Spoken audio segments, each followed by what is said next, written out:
There are only two things ever that people argue about. That's it. Know what they are? Who's right? Their existence. Do I exist?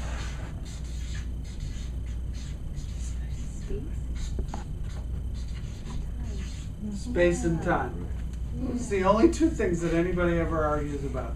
Usually we're arguing about both so that we don't have to be specific about which one we're arguing about. We're arguing about how solid something is and how long something is. That's what we always argue about.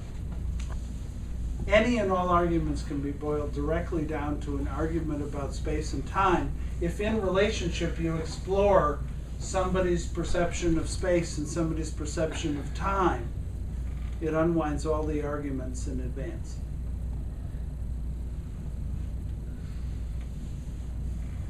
If I say hold your breath for 30 seconds, how long is that 30 seconds for you?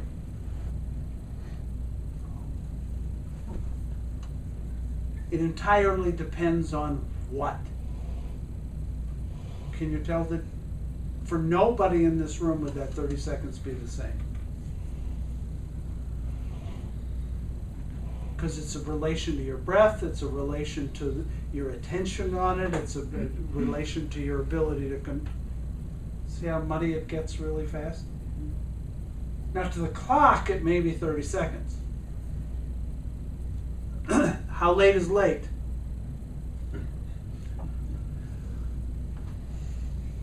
Any variation in how late is? She was really pretty, she wasn't late.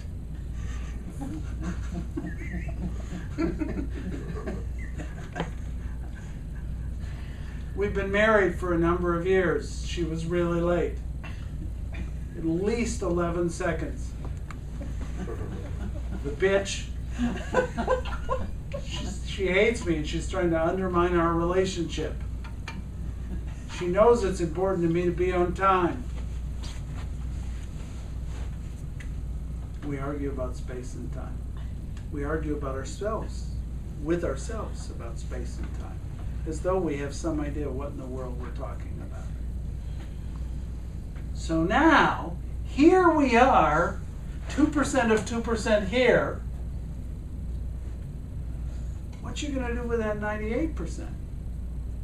That's the ongoing dance of being a human being. What are you going to do with that? What are you going to do with the relationship between that and that?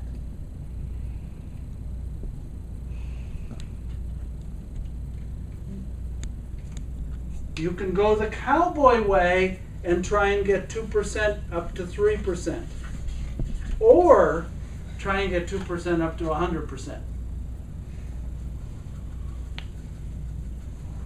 This is highly, extraordinarily traumatic. Any rise in attention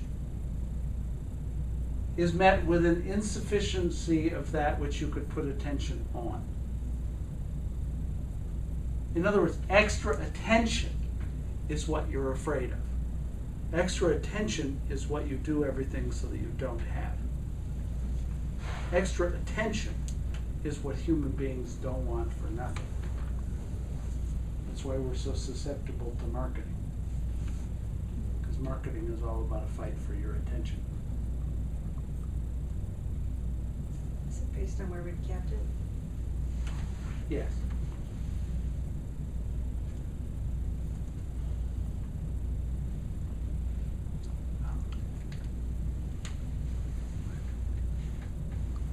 Upping this. Go ahead. How do you fit emotions in there? I'll get to that. Upping this is just simply too dangerous a road. You know that, Nancy, as well as anybody does. You've learned a lot about that recently, yes? Any increases in your attention? Sucks. Yes? So this is what I thought I wanted. And then what?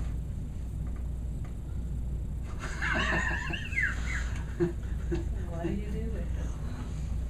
What do you do with it? Well, you could look around and notice that other people weren't as attentive as you. What do you do with it, Jeremy? Because I'm assuming you want it. Yes? What you gonna do with it? I haven't figured that part out You sound like my brother, who's quite a consumer. I swear he's about 18 years ahead in his orders for things. I want to go to the auction. Because as far as healthcare, he's not ahead. There's going to be a lot of shit to sell when he goes. He's going to have a new Amazon.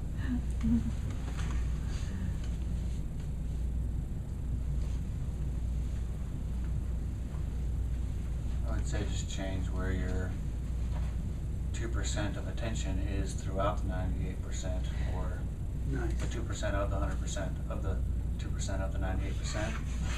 Nice. Can I translate what you're saying? Please do. Move it. Does that make sense? So don't consume. Move That was a lot easier. Yeah, that's Move what I it, meant to say. move it, move it, move it, move it, move it, move it, move it, move it. And only in moving it and moving it and moving it and moving it do you discover that it's already moving. If you don't move it, it appears to be still or fixed. You move it. Now, if we're going to do this via searches, you don't move it from here to here. You just move it. And then find out where it is. And then you find out where it is. And then you find out where it is. And then you find out where it is. And then you find out where it is. And at that point, you've solved the human dilemma. And you experience all 100% eventually. Nope. Nope, it's not supposed to be inattention. I mean by random occurrence, of course. Always, never.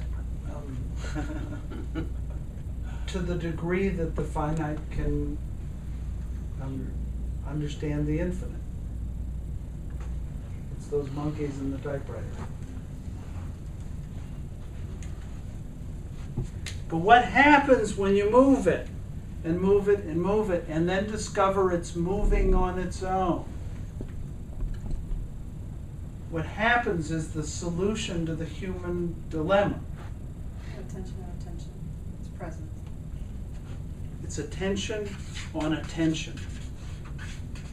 Your attention ends up on your attention, and that's presence.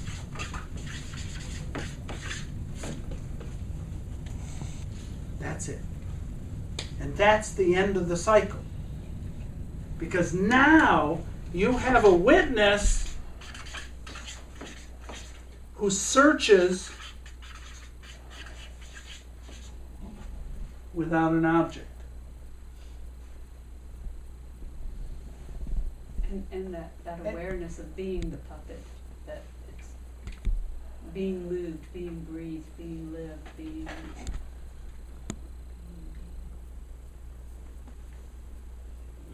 Energy and creativity.